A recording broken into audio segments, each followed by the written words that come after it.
Hello, hello, hello. Yo, Alan here. Coming at you today with my reading evolution tag. Now, I was tagged by Greg, another Bibliophile Reads, was created by Spread Book Joy. Links to their channels below. I'm already sniffling.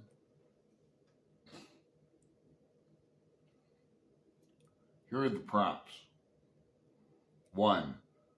What you read. How has your taste in books evolved? Well, let me tell you a little bit.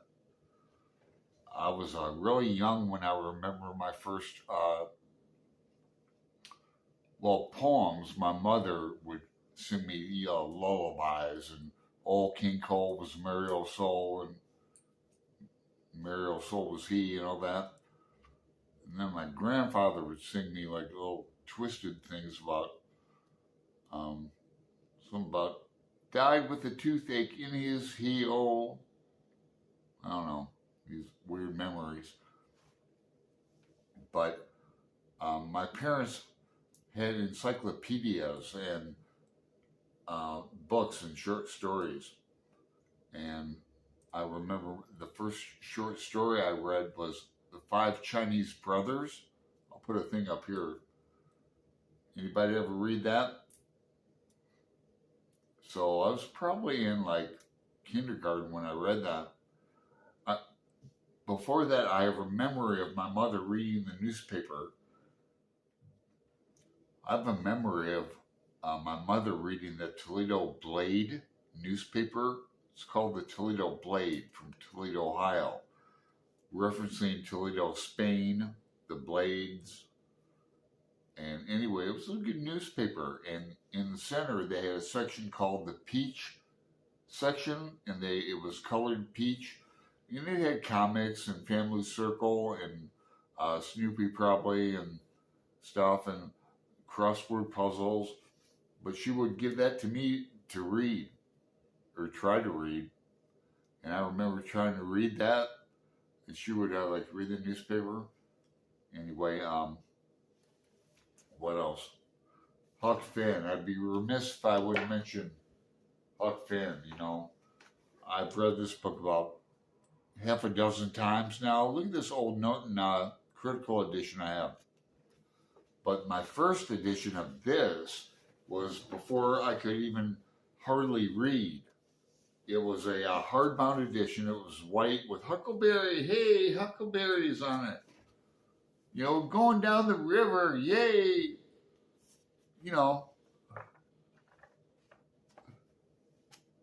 Needless to say, it's a little bit more about going down the river. It's Huckleberry Finn's a bit more than life on the Mississippi going down the river. It's a deep book full of. 2. How you read. Has the format of your reading changed much? Yes. I listen to more audiobooks. My Kindle's up here. Old Kindle Fire. Yeah. So I read on a Kindle sometimes. But I do more audiobooks. But even as a kid, I was doing the audio. Check my old videos. I talk about that a lot. Ad nauseum, in fact. About how I used to watch VHS videos on the TV and read along with Shakespeare as a kid and drink my dad's beer. 3. How much you read. Do you read more, less than previously? When do you read? How often you read changed? I think I read more when I was younger. And Greg, it's like a paradox. Greg mentioned this too. He's retired, has all the time in the world to read. Well, me too, basically. But, I make my own schedule every day. And all the time to read, paint, write, play pool. I used to be really good. Still am. Oh God, don't digress on. What are we talking about? So yeah, it's a paradox. You have all the time in the world. Back when I had a job, I had this, I had, stuff to do. Uh, I had a scheduled reading regimen. Or maybe it's just this year or November. I'm in a slump reading. I blame it on American college football, for me personally. Messes my reading schedule up. How has BookTube changed you as a reader?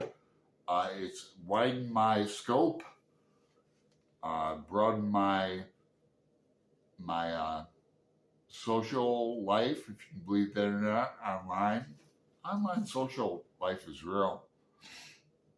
Also want to mention, when I was a kid, I read a lot of comics in Mad magazine. I've done some videos on Mad magazine and graphic novels in general. When I was a kid, I was into comics, so like classic is Frank Miller's Sin City, something like that. Check this out, the Crime and Punishment graphic novel. I haven't read this yet. Dostoevsky, look at that. Cool, huh? And I want to shout out to my friend Greg, another Bibliophile Reads. We're buddy reading Mouse next month. If anybody cares to join us, you can. But you ever read this? It's a classic graphic novel. It's great. Also wanted to mention, maybe I won't even mention it. I used to read a lot of plays. I was a theater major in the 80s, and I still love plays. I just missed out on seeing A Midsummer's Night Dream at the Keller Theater here in Portland. I'm so mad. I saw it like on a bus ad. I'm going, what? I mean, I don't watch a whole lot of TV. I really don't. Sports and news. But, so I think I missed out on that. It makes me mad. So tag some people. All right, I will. My friend, Brian at Bookish. My other friend, Carrie at Literary Carrie. Number 3 is Guy Hate. His name's Matt Wall. You know what I'm saying? I'm going to take my other friend, Amy, up in Canada at the Dusty Bookshelf. I'm going to tag my friend, getting to know Gareth, Book Songs and Other Magic. How about Fred at Read by Fred? Have you checked his channel out? Coolio channel. I got to know him like last month for October, and then the Hell House read along, and just other things. He's very erudite, to say the least. Hey, Fred. New to me channels. Suey's Book Banter. She did a library tour recently that was very impressive. Last night, my friend Jason Harrigan in Ireland, Shannon. So he doesn't do many tags, and he's been laying off the BookTube a little bit. Can't blame him. Sometimes it's very good to lay off the social media and that, but I take you to Jason. If you're watching, hey man, Cilantro.